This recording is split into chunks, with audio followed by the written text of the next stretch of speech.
Hello everyone, welcome back to our YouTube channel. तो आज हम रिवाइज कर रहे हैं RT MNU BCom second semester का सेक्रेटेरियल प्रैक्टिस का यूनिट 1, जो कि है introduction to company. According to Indian Companies Act 1956, company की डेफिनेशन दी गई है। A company is a company formed and registered under this act और एन एग्जिस्टिंग कंपनी। अगर हम जनरल शब्दों में देखें तो कंपनी यानी कि एक ऐसा ग्रुप ऑफ पर्सन जो कि काम कर रहा है ताकि वो कॉमन ऑब्जेक्टिव को अचीव कर सके। कंपनी में जितने भी लोग इन्वॉल्व होते हैं उन्हें मेंबर्स कहा जाता है। जितना भी कैपिटल का प्रोपोर्शन हर मेंबर के पास होता है उस प्रोपोर्शन को शेयर कहा जाता है। Characteristics of a company, characteristics दिए हैं कंपनी के कुछ। तो पहला कैरेक्टरिस्टिक है इनकॉर्पोरेटेड एसोसिएशन। इनकॉर्पोरेटेड यानी ही रजिस्टर्ड एसोसिएशन। कंपनी एक रजिस्टर्ड इनकॉर्पोरेटेड एसोसिएशन होती है। यहाँ पे अगर पब्लिक कंपनी है तो मिनिमम नंबर ऑफ मेंबर्स 7 होने चाहिए, और वही अगर प्राइवेट कंपनी है तो फिर मिनिमम नंबर ऑफ मेंबर्स 2 होते हैं। सेकेंड कैरेक्टरिस्टिक है आर्टिफिशियल पर्सन। कंपनी एक नेचुरल पर्सन नहीं होती है, ये एक आर्टिफिशियल पर्सन होती है जो कि लॉ के द्वारा क्रिएट की जाती है। उसके बाद सेपरेट लीगल एंटिटी। कंपनी और कंपनी के अंदर जितने भी मेंबर्स हैं तो वो दोनों एक ही नहीं होते हैं, सारे मेंबर्स अलग होते हैं कंपनी से। कंपनी की एक सेपरेट लीगल एंटिटी होती है, सेपरेट होती है, उसकी पहचान अलग होती है। फिर है limited liability. Company limited liability enjoy करता है। या तो कंपनी लिमिटेड बाय शेयर भी हो सकती है, या तो कंपनी लिमिटेड बाय गारंटी भी हो सकती है। कंपनी लिमिटेड बाय शेयर है तो फिर मेंबर्स की लाइबिलिटी लिमिटेड होती है उनके अनपेड वैल्यू ऑफ शेयर तक। वही अगर कंपनी लिमिटेड बाय गारंटी है तो फिर मेंबर्स की लाइबिलिटी लिमिटेड होती है उस तय किए हुए अमाउंट तक जो मेंबर्स ने पहले से तय कर रखा है। अगर कंपनी ऐसा इवेंट आता है कि वाउंड अप होती है तो उस समय पे फिर है परपेचुअल एग्जिस्टेंस। कंपनी एक आर्टिफिशियल पर्सन है, एक नेचुरल पर्सन नहीं है, इसीलिए वो उसकी कभी डेथ नहीं हो सकती है। भले ही सारे मेंबर्स क्यों ना मर जाएं, पर जो कंपनी है उसकी लाइफ बनी ही रहती है, इसलिए इसको एक परपेचुअल एग्जिस्टेंस बोला गया है। फिर है कॉमन सील। कंपनी खुद साइन नहीं कर सकती है, जैसे नेचुरल पर्सन खुद साइन करते हैं तो वैसे कंपनी नहीं कर सकती है, इसीलिए कंपनी के लिए एक कॉमन सील होता है जिसे कंपनी का ऑफिशियल सिग्नेचर माना जाता है। उसके बाद है कैपेसिटी टू स्यू। कंपनी खुद स्यू कर सकती है और उसके ऊपर भी स्यू हो सकता है खुद के नाम से, यानी कि कंपनी अपने खुद के नाम से कर सकती है, कॉर्पोरेट नेम जो भी होगा वही यूज़ करके। फिर है सेपरेट प्रॉपर्टी। क्योंकि कंपनी अपने मेंबर्स से डिस्टिंक्ट है, वो दोनों सेम नहीं है, मेंबर्स और कंपनी दोनों के बीच में अंतर है, इसीलिए कंपनी खुद के नाम पे सेपरेट प्रॉपर्टी भी रख सकती है। मेंबर्स के नाम पे प्रॉपर्टी खरीदने की ज़रूरत नहीं होती है। फिर है ट्रांसफरेबिलिटी ऑफ शेयर्स। यहाँ पे जितने भी शेयर्स होते हैं वो ट्रांसफरेबल होते हैं, बट यहाँ पे मतलब कंपनी के जो शेयर्स हैं वो ट्रांसफरेबल तो होते हैं, पर वहाँ पर लिमिटेशन होती है। जैसे अगर पब्लिक कंपनी है तो पब्लिक कंपनी के शेयर्स तो कहीं पर भी ट्रांसफ़र किए जा सकते हैं, बट अगर प्राइवेट कंपनी है तो सिर्फ पहचान के लोगों तक ही उसे ट्रांसफ़र किया जा सकता है, तो ये एक रेस्ट्रिक्शन लग जाता है प्राइवेट कंपनी के लिए। उसके बाद लिफ्टिंग द कॉर्पोरेट वेल। ये क्या होता है? लिफ्टिंग द कॉर्पोरेट वेल में आपको दिया है कि वैसे तो कंपनी और मेंबर को अलग अलग माना गया है, जैसे हमने देखा अभी, पर मतलब कंपनी सेपरेट है, मेंबर्स सेपरेट है, पर कंपनी एक नेचुरल पर्सन नहीं है, वो एक आर्टिफिशियल पर्सन है। जो भी कंपनी में हो रहा है वो कंपनी खुद नहीं कर रही है, जो भी कंपनी में चालू है उसके लिए कोई ना कोई जवाबदार है, रिस्पॉन्सिबल है। इसीलिए ऐसे कुछ सिचुएशंस होते हैं जहाँ पर कंपनी को रिस्पॉन्सिबल नहीं माना जा सकता है, क्योंकि कंपनी खुद कुछ नहीं कर सकती है, जो भी कर रहा है वो उसके पीछे जो लोग हैं वही कर रहे हैं। इसीलिए इस समय पे कंपनी की सेपरेट लीगल एंटिटी है ये हम नहीं मानते हैं। मतलब एक जो कॉर्पोरेट व्हील है उसे लिफ्ट किया जाता है, और उसके पीछे जो लोग काम कर रहे हैं, यानी कि जैसे मेंबर्स या फिर जो भी लोग वहाँ पे हैं जिनके वजह से ये सारी चीज़ें कंपनी में हो रही है, तो उन्हें सामने लाया जाता है और वो ही उस चीज़ के लिए फिर रिस्पॉन्सिबल होते हैं। जैसे कि कुछ जुडिशियल इंटरप्रिटेशंस रहे, जैसे for the protection of revenue. company as an agent of the shareholder, determination of character of a company whether it is enemy, company formed for some fraudulent purpose, company formed in against public interest or public policy, avoidance of welfare legislation, company avoiding legal obligations। ये सारी चीज़ों के लिए corporate veil lift किया जाता है, क्योंकि ये इसमें कंपनी खुद नहीं इन्वॉल्व होती है, कंपनी के लिए जो काम कर रहे हैं वो लोग इन्वॉल्व होते हैं और उन्हें पकड़ना इम्पॉर्टेंट होता है। इसके बाद है kinds of companies. Kinds of companies में पहला क्लासिफिकेशन आपको इनकॉर्पोरेशन पे बेस्ड है। इसमें आपको 3 तरीके की कंपनीज़ है, चार्टर्ड कंपनी, स्टैट्यूटरी कंपनी और रजिस्टर्ड कंपनी।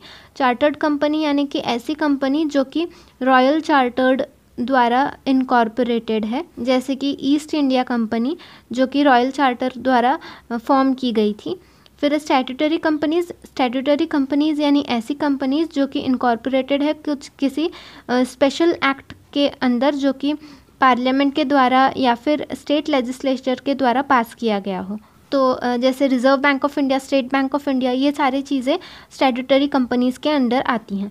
फिर है रजिस्टर्ड कंपनीज़ यानी कि ऐसी कंपनीज़ जो कि फॉर्म्ड और रजिस्टर्ड है कंपनीज़ एक्ट 1956 या इसी कंपनीज़ एक्ट के किसी भी अर्लियर कंपनीज़ एक्ट के अंडर वो रजिस्टर्ड है, तो वो रजिस्टर्ड कंपनीज़ कहलाती हैं। इसके बाद नेक्स्ट आपको कंपनीज़ के काइंड में क्लासिफिकेशन दिया है बेस्ड ऑन लाइबिलिटी। तो लाइबिलिटी में आपको 2 तरीके हैं, लिमिटेड लाइबिलिटी कंपनीज़, ऐसी कंपनीज़ जो कि जिनकी लाइबिलिटी लिमिटेड है। तो लिमिटेड लाइबिलिटी में भी आपको 3 प्रकार देखने को मिल जाते हैं। कंपनी लिमिटेड बाय शेयर्स यानी कि ऐसी कंपनी जो कि जिसके मेमोरेंडम ऑफ एसोसिएशन में एक अमाउंट दिया गया है कि उस अमाउंट तक वो मेंबर्स लायबल होते हैं कंपनी के लिए, उसके बाद नहीं होते हैं। फिर कंपनी लिमिटेड बाय गारंटी, ऐसी कंपनीज़ जिसके मेमोरेंडम में दिया है कि मतलब ऐसा कुछ अमाउंट दिया है जो कंपनी के वाउंडिंग अप के दौरान मेंबर्स कंट्रीब्यूट करेंगे, तो वो आपको कंपनी लिमिटेड बाय गारंटी वाले कंपनी के लिए होता है। फिर company limited by shares as well as guarantee यानी ऐसी कंपनीज जो कि शेयर्स के से भी कंपनी लिमिटेड बाय शेयर्स भी हैं और कंपनी लिमिटेड बाय गारंटी भी है, यानी ये दोनों का एक हाइब्रिड होता है।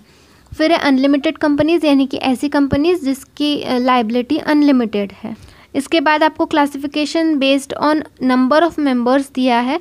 इसमें आपको 2 तरीके हैं। फर्स्ट है प्राइवेट कंपनी यानी कि ऐसी कंपनी जहाँ पे आपको काफ़ी सारी चीज़ों पे रेस्ट्रिक्शंस होते हैं, जिसका minimum paid up capital 1 lakh है, और या तो फिर हायर पेड अप कैपिटल जो भी आर्टिकल के द्वारा प्रिस्क्राइब किया गया है वो। इसमें आपको कुछ रेस्ट्रिक्शंस होते हैं, जैसे कि आप अपने शेयर्स ट्रांसफ़र नहीं कर सकते हो पब्लिक में। फिर आपके मेंबर्स 50 से ज़्यादा नहीं होने चाहिए। आप पब्लिक को इनवाइट नहीं कर सकते हो आपके शेयर सब्सक्राइब करने के लिए या फिर डिबेंचर सब्सक्राइब करने के लिए। और साथ ही यहाँ पे कोई भी इनविटेशन या एक्सेप्टेंस नहीं हो सकता है डिपॉजिट का ऐसे बंदे के तरफ से जो कि मेंबर या डायरेक्टर नहीं है या मेंबर और डायरेक्टर का रिलेटिव नहीं है। फिर है पब्लिक कंपनी। तो पब्लिक कंपनी यानी ऐसी कंपनी जो कि प्राइवेट कंपनी नहीं है। पब्लिक कंपनी में शेयर होल्डर्स को कोई भी रेस्ट्रिक्शंस नहीं होता है। यहाँ पर पब्लिक शेयर और डिबेंचर फ्रीली सब्सक्राइब कर सकती है और ये शेयर्स फ्रीली ट्रांसफरेबल भी होते हैं। और यहाँ पे minimum paid up capital 5 lakh होता है, या तो फिर जितना भी प्रिस्क्राइब किया गया है उतना हायर पेड अप कैपिटल हो सकता है। इसके बाद कंपनीज़ का क्लासिफिकेशन दिया है बेस्ड ऑन कंट्रोल भी आपको 2 कंपनीज़ देखने को मिलेंगे। फर्स्ट है होल्डिंग कंपनी यानी ऐसी कंपनी जो सब्सिडरी कंपनी के शेयर कैपिटल का 50% से ज़्यादा वोटिंग पावर या इशूड शेयर कैपिटल को अपने पास होल्ड करती है, तो ऐसे कंपनी को होल्डिंग कंपनी बोला जाता है। वही सब्सिडरी कंपनी यानी ऐसी कंपनी जिसके 50% से ज़्यादा शेयर कैपिटल और voting power holding company hold कर रही हो, तो ऐसे कंपनी को मतलब जिस कंपनी का शेयर कैपिटल है वो, तो वो कंपनी सब्सिडरी कंपनी कहलाती है। इसके बाद classification of companies based on ownership दिया है। ओनरशिप के तरीके से देखें तो यहाँ पर 3 तरीके दिए हैं। पहला है गवर्नमेंट कंपनी, यानी कि ऐसी कंपनी जो कि स्टेट या सेंट्रल गवर्नमेंट के तरफ से, ऐसी कंपनी जिसका शेयर कैपिटल का 51% सेंट्रल या स्टेट गवर्नमेंट के पास है, तो उसे गवर्नमेंट कंपनी बोला जाता है। फिर है फॉरेन कंपनी। फॉरेन कंपनी यानी कि ऐसी कंपनी जो इंडिया के बाहर इनकॉर्पोरेट हुई है, इसके बाद इंडिया में उसका बिजनेस का प्लेस उसने इस्टेब्लिश किया है, तो वो फॉरेन कंपनी हो जाती है। फिर है वन मैन कंपनी। तो वन मैन कंपनी यानी कि ऐसी कंपनी जिसका पूरा का पूरा शेयर कैपिटल एक ही बंदे के पास है और मिनिमम नंबर ऑफ मेंबर्स का जो भी स्टैट्यूटरी रिक्वायरमेंट है वो पूरा करने के लिए वो डमी मेंबर्स लगाते हैं, जो कि ज़्यादातर उसके रिलेशन या फ्रेंड्स में से ही कोई होते हैं, तो उसे वन मैन कंपनी कहा जाता है। कन्वर्जन ऑफ कंपनीज़, अगर प्राइवेट लिमिटेड कंपनी को पब्लिक लिमिटेड कंपनी में कन्वर्ट करना है तो फिर 4 स्टेप्स इन्वॉल्व होते हैं इसमें। फर्स्ट स्टेप है बोर्ड मीटिंग। सबसे पहले आपको बोर्ड मीटिंग लेनी पड़ती है और वहाँ पे रिजोल्यूशन पास करना पड़ता है। सेकेंड स्टेप है नोटिस ऑफ जनरल मीटिंग। एक जनरल मीटिंग का नोटिस देना पड़ता है। जनरल मीटिंग के एटलीस्ट 21 डेज पहले आपको क्लियर नोटिस देना पड़ता है शेयर होल्डर्स को। इसके बाद आपको स्पेशल रिजोल्यूशन फाइल करना पड़ता है आरओसी के पास, और उसके बाद प्रॉस्पेक्टस फाइल करना पड़ता है कंपनी का। कुछ रिक्वायरमेंट भी होती हैं प्राइवेट लिमिटेड कंपनी को पब्लिक लिमिटेड कंपनी में कन्वर्ट करने के लिए, जैसे कि 7 शेयर होल्डर्स का होना ज़रूरी है। उसके बाद ऑथराइज शेयर कैपिटल कम से कम 5 लाख होना ज़रूरी है। पेड अप शेयर कैपिटल भी एटलीस्ट 5 लाख होना ज़रूरी है। 3 डायरेक्टर्स होना ज़रूरी है कंपनी के। तो ऐसे सारे रिक्वायरमेंट्स, ये सारे रिक्वायरमेंट्स कंप्लीट करना भी कंपनी के लिए रिक्वायर्ड है। ये सब हो जाने के बाद एक प्राइवेट कंपनी पब्लिक कंपनी में कन्वर्ट हो सकती है। वही अगर पब्लिक लिमिटेड कंपनी को प्राइवेट लिमिटेड कंपनी में कन्वर्ट करना है तो उसके लिए क्या क्या रिक्वायरमेंट्स, कंडीशंस होते हैं। पब्लिक कंपनी किसी भी स्टॉक एक्सचेंज में लिस्टेड नहीं होनी चाहिए, और अगर वो लिस्टेड कंपनी है तो उसका डीलिस्टिंग के 1 साल बाद ही वो कन्वर्ट कर सकती है। उसके जो मेंबर्स हैं, नंबर ऑफ़ मेंबर्स हैं, उन्हें भी कम करने के लिए कुछ करना पड़ेगा उन्हें। तो ऐसे सारी चीज़ें रिक्वायर्ड होती हैं। उसके बाद कुछ स्टेप्स होते हैं जो फॉलो करने पड़ते हैं कन्वर्जन के लिए, जैसे कि बोर्ड मीटिंग लेनी पड़ती है सबसे पहले। उसके बाद जनरल मीटिंग का नोटिस देना पड़ता है। जनरल मीटिंग के 21 डेज़ पहले आपको नोटिस देना पड़ता है सारे शेयर होल्डर्स को। उसके बाद एक स्पेशल रिजोल्यूशन पास करना पड़ता है, फाइल करना पड़ता है। वो स्पेशल रिजोल्यूशन के पास होने के 30 दिन के अंदर उसे एप्लीकेबल फाइलिंग फ़ीस के साथ फाइल करना पड़ता है। न्यूज़पेपर में नोटिस भी देना पड़ता है कि इस तरीके से कन्वर्जन हो रहा है। सेंट्रल गवर्नमेंट को एक एप्लीकेशन सेंड करनी पड़ती है। साथ ही कुछ डॉक्यूमेंट्स भी उसके साथ अटेस्ट करने पड़ते हैं जो कि रिक्वायर्ड होते हैं सेंट्रल गवर्नमेंट को भेजने के लिए। और उसके बाद फिर आपका पब्लिक कंपनी प्राइवेट कंपनी में कन्वर्ट होने के लिए रेडी रहता है। इसके बाद फॉर्मेशन ऑफ कंपनी दिया है। फॉर्मेशन कैसे होता है कंपनी का, इसमें 4 स्टेज होते हैं। पहला है प्रमोशन स्टेज, सेकंड है इनकॉर्पोरेशन और रजिस्ट्रेशन स्टेज, तीसरा है कैपिटल सब्सक्रिप्शन और फ्लोटेशन स्टेज, और चौथा है commencement of business stage. Promotion stage यानी कि जो इंट्रोडक्शन स्टेज होता है कंपनी के, जब फॉर्म होती है, प्रमोटर्स आके उसे फॉर्म करते हैं, तो वो स्टेज को प्रमोशन स्टेज कहा जाता है। प्रमोटर्स यानी कि जो भी उस प्लान को लेकर आते हैं कि इस प्लान पे हम बिज़नेस बना सकते हैं, तो वो प्रमोटर्स कहलाते हैं। प्रमोशन स्टेज में बिज़नेस की डिस्कवरी होती है और वहाँ पे फंड्स वगैरह का ऑर्गेनाइजेशन हो रहा होता है। फिर इनकॉर्पोरेशन स्टेज यानी क्या, तो इनकॉर्पोरेशन स्टेज सेकंड स्टेज होती है हमारे कंपनी के फॉर्मेशन की। इस स्टेज में एक बार कंपनी इनकॉर्पोरेट हो जाती है तो उसके पास सारे पावर्स आ जाते हैं, जैसे कि वो खुद का नाम यूज़ करके प्रॉपर्टी खरीद सकती है, उसका खुद का सील बना सकती है। ये सारी चीज़ें एक बार इनकॉर्पोरेशन हो जाता है तो फिर उसे मिल जाती हैं। इसके बाद कैपिटल सब्सक्रिप्शन और फ्लोटेशन, तो ये एक ऐसा स्टेज है जहाँ पर कंपनी कैपिटल इकट्ठा करती है। जितना भी लोगों से कैपिटल, अगर पब्लिक कंपनी है तो सारे पब्लिक से वो कैपिटल इकट्ठा करेगी, और अगर प्राइवेट कंपनी है तो वहाँ पे रेस्ट्रिक्शंस होते हैं, वो पब्लिक को इनवाइट नहीं कर सकते हैं, बट जो भी पहचान के लोग हैं या फ्रेंड्स, रिलेटिव्स या प्राइवेट अरेंजमेंट्स जो भी हैं तो उनके तरफ से कैपिटल इकट्ठा कर सकते हैं। फिर है commencement of business. Private company रही तो जैसे ही इनकॉर्पोरेशन का सर्टिफिकेट मिल जाता है वैसे ही बिजनेस कमेंस शुरू कर सकती है प्राइवेट कंपनी, बट अगर पब्लिक कंपनी है तो उसको सर्टिफिकेट टू कमेंस बिजनेस ये सर्टिफिकेट लेना पड़ता है, उसी के बाद वो अपना बिजनेस स्टार्ट कर सकती है। इसके बाद मेमोरेंडम ऑफ एसोसिएशन दिया है। मेमोरेंडम ऑफ एसोसिएशन क्या होता है? कंपनी का एक्टिविटी का स्कोप बताता है कि कहाँ तक कंपनी उसका ऑब्जेक्टिव क्या है, वो किस लिए काम कर रही है।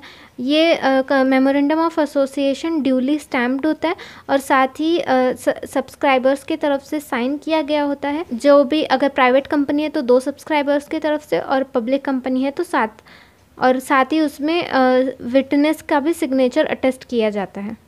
मेमोरेंडम ऑफ एसोसिएशन में कुछ बेसिक कंडीशंस दिए होते हैं कंपनी के बारे में, और ये अनअल्टरेबल चार्टर होता है, इसे अल्टर या फिर चेंज नहीं किया जा सकता इजीली। ये पब्लिक डॉक्यूमेंट होता है, कोई भी देख सकता है, हर पर्सन इसे देखने के लिए हक रखता है। और ये बेस ऑफ इनकॉर्पोरेशन होता है, इनकॉर्पोरेशन इसी के बेस पे किया जाता है, कंपनी का रजिस्ट्रेशन इसी के बेस पे होता है। और डायरेक्टर्स के लिए भी ये गाइड के तरह काम करता है कि उन्हें क्या करना है, क्या अचीव करना है, ऑब्जेक्टिव्स क्या है कंपनी के, ये डायरेक्टर्स मेमोरेंडम ऑफ एसोसिएशन से पता कर सकते हैं। मेमोरेंडम ऑफ एसोसिएशन में कौन कौन से कंटेंट होते हैं? पहला है नेम क्लॉज। नेम क्लॉज मतलब ही वो कंपनी के नेम के बारे में दिया होता है। ऐसा नेम होना चाहिए जो कि दूसरे कंपनी के नेम से आइडेंटिकल ना हो, कुछ अनडिज़ायरेबल नेम ना हो जो कि गवर्नमेंट ने पहले से मना कर रखे हैं, ऐसे नेम भी नहीं होने चाहिए। वो नेम में लिमिटेड या प्राइवेट लिमिटेड लगा होना चाहिए लास्ट में। अगर पब्लिक कंपनी है तो लिमिटेड और प्राइवेट कंपनी है तो प्राइवेट लिमिटेड कंपनी, इस तरीके से नेम के आखिर में लगा होना चाहिए। और कुछ सर्टेन नेम्स ऐसे हैं जो कि प्रोहिबिट किए गए हैं सेंट्रल गवर्नमेंट के द्वारा, वो यूज़ नहीं किए जाने चाहिए। फिर है सेकेंड क्लॉज कौन सा है? डोमिसाइल क्लॉज, यानी कि रजिस्टर्ड ऑफिस क्लॉज। यहाँ पे रजिस्टर्ड ऑफिस का एड्रेस दिया होता है ताकि सारी कम्युनिकेशंस और नोटिसेस वहाँ पे पहुँचाई जा सके। थर्ड है ऑब्जेक्ट क्लॉज, कंपनी का क्या ऑब्जेक्ट है, कहाँ किस लिए वो कंपनी काम कर रही है, बिजनेस एक्टिविटीज़ कौन कौन से हैं और कहाँ तक इसका स्कोप है, ये सारी चीज़ें ऑब्जेक्ट क्लॉज में दी हुई होती है। फिर है लाइबिलिटी क्लॉज, कंपनी की लाइबिलिटी कैसे है, क्या वो लिमिटेड बाय गारंटी है या लिमिटेड बाय शेयर है या अनलिमिटेड कंपनी है, ये सारी चीज़ें लाइबिलिटी क्लॉज में दी होती है। इसके बाद आता है कैपिटल क्लॉज। तो कैपिटल क्लॉज में मेमोरेंडम ऑफ एसोसिएशन में 5th क्लॉज होता है कैपिटल क्लॉज। इसमें आपको शेयर कैपिटल का अमाउंट जिससे भी कंपनी रजिस्टर्ड हुई है और कितना अमाउंट ऑफ शेयर्स की कितना अमाउंट है, कितना पर शेयर अमाउंट है, वो सारी चीज़ें इस कैपिटल क्लॉज में दी हुई होती है। फिर है एसोसिएशन क्लॉज, जिसे सब्सक्रिप्शन क्लॉज भी बोला जाता है या डिक्लेरेशन ऑफ एसोसिएशन भी बोला जाता है। यहाँ पे डिक्लेरेशन होता है सारे लोगों की तरफ से जो भी उसमें सब्सक्राइब किए हुए हैं, तो उन सारे लोगों का नाम वगैरह लिखा होता है और वो डिक्लेयर करते हैं कि जो भी चीज़ें यहाँ पे मेंशन है वो सारी चीज़ें सही हैं और उन्होंने सही में उसमें सब्सक्राइब किया है। ये सारी चीज़ें डिक्लेयर होती हैं एसोसिएशन क्लॉज में। इसके बाद doctrine of ultra vires act क्या होता है? अल्ट्रा मीन्स बियॉन्ड और वायरस मीन्स पावर। तो ऐसा काम जो कि मेमोरेंडम के बाहर मतलब अल्ट्रा वायरस है, मेमोरेंडम में नहीं दिया गया है, मेमोरेंडम के पावर के बियॉन्ड है, तो ऐसे एक्टिविटी को doctor of ultra vires act में रखा जाता है। कोई भी अल्ट्रा वायरस एक्ट वॉइड एब इनिशियो होता है, कंपनी बाइंडिंग नहीं होती है ऐसे सारे एक्ट के लिए, क्योंकि memorandum of association public document है, तो इसीलिए ये कंपनी के लिए एक प्रोटेक्शन क्रिएट करता है। इसीलिए अगर कोई भी अल्ट्रा वायरस एक्ट होता है तो उसके लिए कंपनी जवाबदार नहीं होती है। इसके बाद है article of association. Article of association में कंपनी के रेगुलेशंस और बायलॉज दिए होते हैं जो कि मैनेजमेंट को गवर्न करता है। इंटरनल अफेयर्स के लिए भी काफ़ी इंपॉर्टेंट होते हैं ये सारी चीज़ें। आर्टिकल ऑफ एसोसिएशन का अल्टरेशन ज़्यादा ईजी होता है मेमोरेंडम ऑफ एसोसिएशन के कंपैरिजन में। अगर आपको ये वीडियो हेल्पफुल लगा हो तो वीडियो को लाइक करना ना भूलें, अपने दोस्तों के साथ इसे ज़रूर शेयर करें इसके आगे के यूनिट्स की भी वीडियोस हमारे चैनल पे जल्दी ही अपलोड होने वाली है। उसके लिए हमारे चैनल को सब्सक्राइब करना ना भूलें और साथ ही बेल आइकॉन प्रेस करके रखें ताकि आपको न्यू वीडियोस की नोटिफिकेशन मिल सके। Thank you so much for joining.